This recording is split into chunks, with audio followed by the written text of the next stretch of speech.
Game week 2 is a couple of days away, and many of us will be looking to make some new additions to our FPL squads. I just did a video on 5 must buy defenders for game week 2 and the game weeks after that as well. But today we'll be looking at 5 midfielders that I think are the ones to watch for the upcoming game week, and maybe even further than so. So yeah, let's get straight into it. First off, I think Skipp is a very good midfielder for the price he's set at. He's 4.5 million. He's basically the cheapest midfielder you can get alongside every other 4.5 million pound midfielder. But the perk with this guy is that he plays for Spurs and he looks to be starting every game. I mean, he did start almost every game in preseason, and he did start and even play the entirety of the game against Manchester City. That's 90 minutes. And Spurs, despite what everyone thought before the season began, they do look kind of good, to be honest. They do look good. And with Skipp always starting, this guy could be very good, like cheap midfielder that you buy to maybe get a more expensive striker or defender or another midfielder that is a bit more expensive. So, in my opinion, Skipp, for the price is set at 4.5 million pounds, he's really good. And looking at his next fixtures, you've got Wolves away, Watford at home, and Crystal at home. I could easily see Spurs getting at least one clean sheet in these 3 games, and maybe Skipp getting an assist or 2. But after that, he's got Chelsea and Arsenal, and then Aston Villa and Newcastle, and then West Ham and United. So I'll probably sell him off after game week 4. But considering he is 4.5 million and gets game time, for me he's almost a no-brainer for anyone looking for a cheap midfielder to maybe make some profit and get some cash to buy another more expensive player. So in my opinion, Skipp is my number 1 pick for these 5 midfielders. Next up, I've got Greenwood from Manchester United, 7.5 million pounds. Now, why do I think this guy is a very attractive buy for this upcoming game week and the ones after that as well? Greenwood played against Leeds, and he started as a striker and he played the full 90 minutes, and that's because Cavani is injured. Now the question is, for how long will Cavani be injured?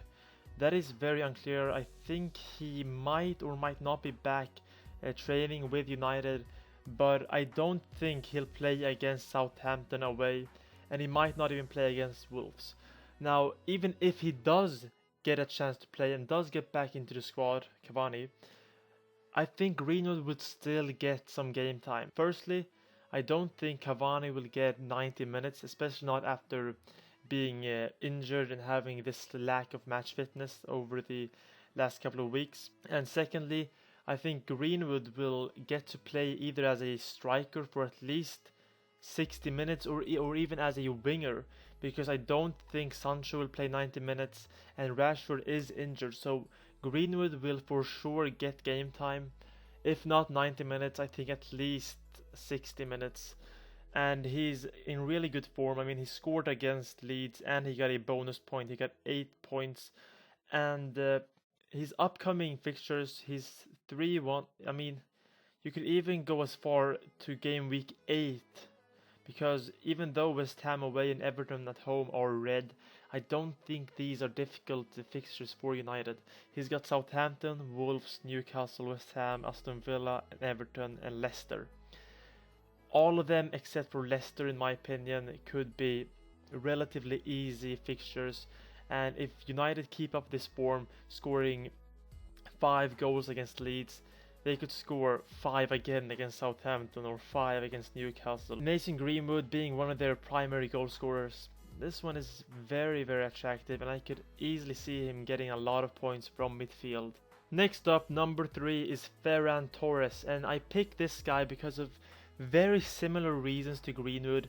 Now he's £500,000 cheaper, and the reason I see this guy as a very good buy for the next game week especially is because City face Norwich, and Ferran Torres it seems like he's getting a lot of game time over Gabriel Jesus.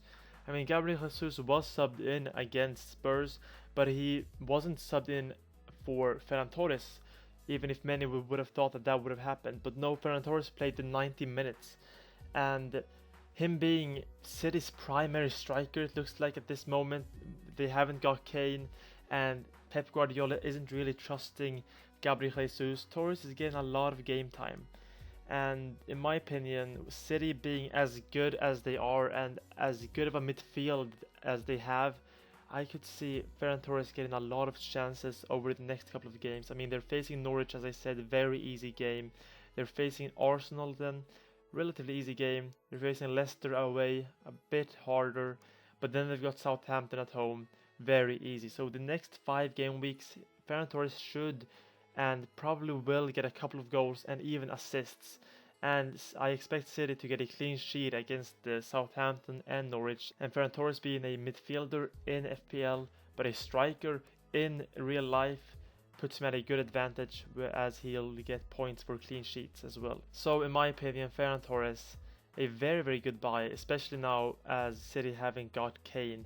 But if they do get Kane, you might have to reconsider and maybe go for someone else, maybe Greenwood or Skipp, or just anyone else really, because I can't see him getting a lot of game time with Kane being with City. Player number 4 for me is Sarr. He's £6 million, which is relatively cheap for a midfielder, and he also gets goals and assists. He Against Aston Villa, he played 90 minutes, got 1 goal and got 2 bonus points, and got a total of 9 points, which put him as one of the best performing midfielders, especially one of the best performing, if not the best, for his price. Now, why do I think this guy is a good buy? Last season he got 5 goals, 7 assists, and this season he's already got 1 goal in his first game, and he just looks very, very good. He's very attack minded, he's always on the wing, very dangerous. And Watford, many people still think they will get relegated, but after their performance against Aston Villa, getting that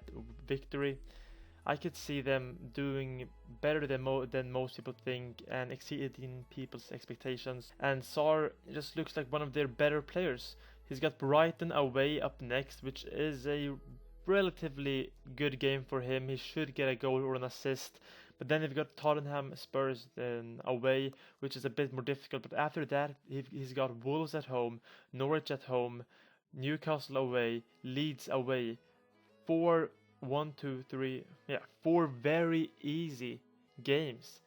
And Sarr being one of Watford's most impactful players, I could easily see him getting some points at least. And for 6 million, in my opinion, that's a bargain. Last but not least, number 5. I was on the fence with this guy, Paul Pogba. I wasn't too sure if he was a good buy or not, but considering his price, 7.6 million, he just got upgraded £100,000. He's relatively cheap for the performance he put in against Leeds. I mean, he got 4 assists and 2 bonus points, got a total of 16 points. Now, the question is, will Paul Pogba keep this up? How consistent will Paul Pogba be? Because he usually isn't that consistent. I'm sorry to say, United fans, he isn't that consistent, especially not with United in the league. With France, he's very consistent, but in the league, in the Premier League, he's not that consistent. I mean, last year he got a total of 3 goals and 6 assists. The year after that, he got 1 goal, 4 assists. The year before that, it was good, 13 goals, 10 assists. This season, he's already got 4 assists in 1 game, but will he be able to keep this up? I mean, he'll probably never get 4 assists in 1 game again, and he did get subbed out in the 74th minute. I'm on the fence with this guy, but when I saw his next fixtures, I think this was the biggest factor that got me over the line. Because looking at this, Southampton away, easy game. Wolves away, easy game. Newcastle at home, easy game. West Ham United away, a little bit more difficult, but still relatively easy. Aston Villa at home, relatively easy. Everton at home, relatively easy. Leicester away, maybe a bit more difficult.